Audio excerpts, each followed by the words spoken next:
All right, welcome to the show. A very interesting topic. We'll talk about the emotional art of fasting and the power of the brain. I'm joined by frequent guest, good friend of mine, mind adjustment life coach, Shurouk Mansour. Shurouk, good to see you. Good to see you, Rick. Thank you so much for the warm welcome and good afternoon from North Carolina. I'm so happy to be here today. I have a very important topic that I would like to introduce to you all. And so today I'm going to prove to you that your mind can detach from things as easily as turning a switch on and off. Okay? So I'm going to start out with an interesting study that they've done on dissociative identity disorder, which is formerly known as multiple personality disorder. Okay. Mhm. And basically, that's when an individual carries so many different characteristics, and traits within one body. Okay. And there was amazing and phenomenal outcomes with this. So with multiple personality disorder, each personality basically has a different type of trait.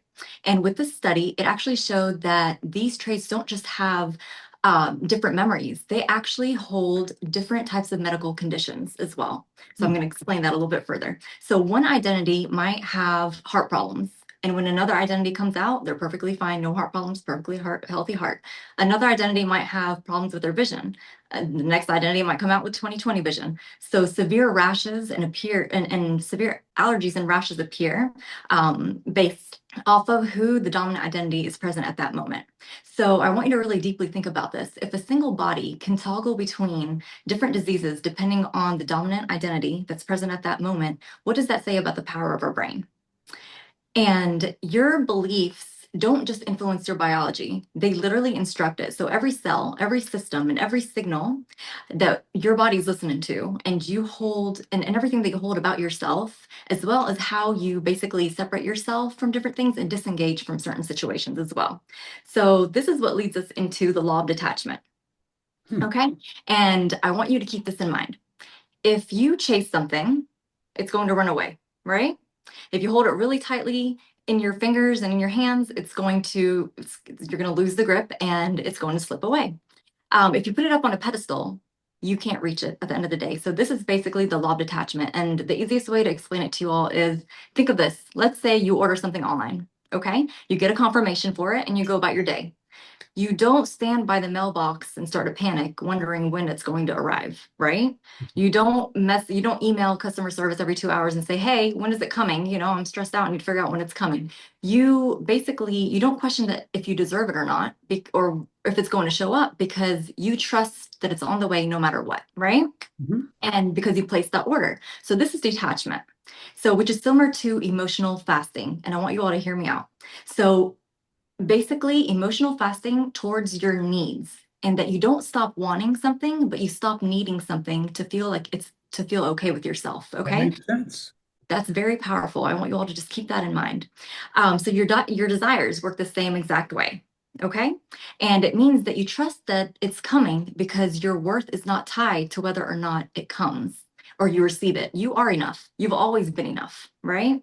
So when you act like you can't be okay with what you need, then you're basically creating that resistance. You're blocking it from coming into your life. Okay. And when you trust that it's yours and you let it come in its own time, and you know that you're going to receive it and you're going to be okay no matter what, you become magnetic to it. You become that magnet that basically lures it into what you need or where you need it to be. So you already placed your order, and now it's time for you to just wait and receive it, technically. All right. And now we go into the root of detachment. So we talked about the law of detachment. What's the root of that detachment? How do we even figure it out? So there's a freedom from letting go and trying to avoid controlling everything that surrounds us. Okay.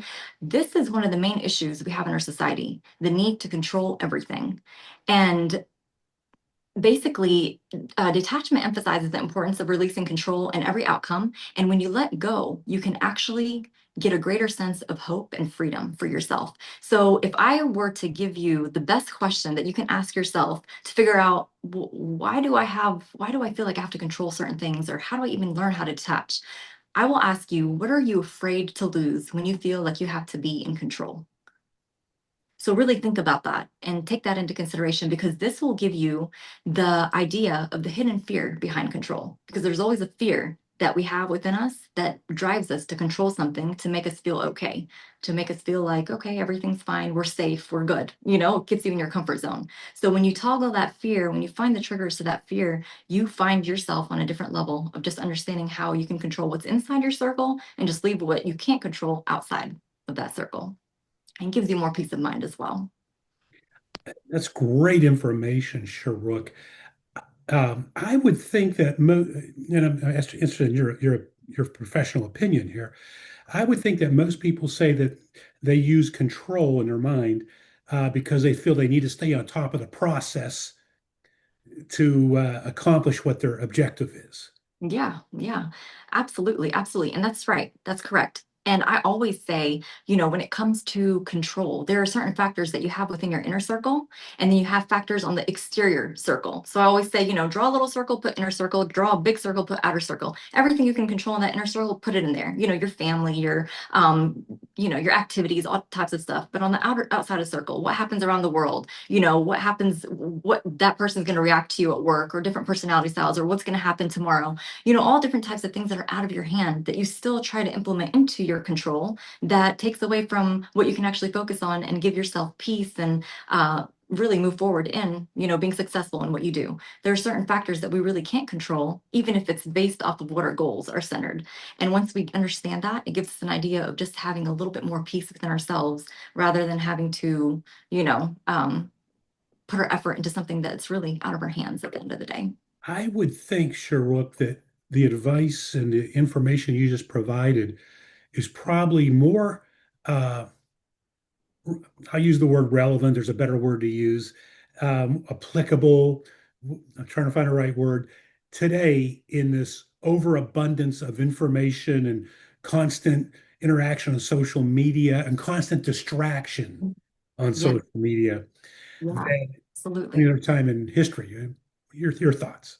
Yeah, I love that you mentioned that because, sometimes when you watch certain things, your brain, like let's say you watch somebody reach a goal or they do something that you wish you would reach. In your brain, your mind actually makes you feel like you've reached it, but your body is still present in this moment right now. So that actually makes that dissonance, that cognitive dissonance for a person. So it kind of makes you feel like you're unhappy and it drains you and it takes away your energy. And you're constantly doing that, talking through Instagram or, your social media and all types of stuff. So that really has an effect on a person and making them feel like I have to have more because more is better. And that's also part of our society. The more, the better, the bigger, the better. So I feel like that has a huge effect on what people have to control as well.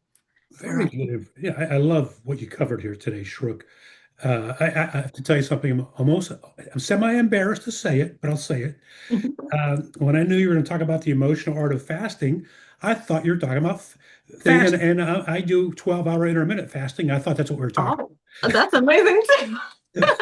That's wonderful. And it's, if you think about it in those terms of where you give your emotions a little bit of a rest, a little bit of time, distance between feeling something, you'll feel like it's not going to take too much of your energy as it normally would if you had it on your mind constantly. So similar to that as well, like fasting from, just having those emotional feelings coming up all the time. So The analogy.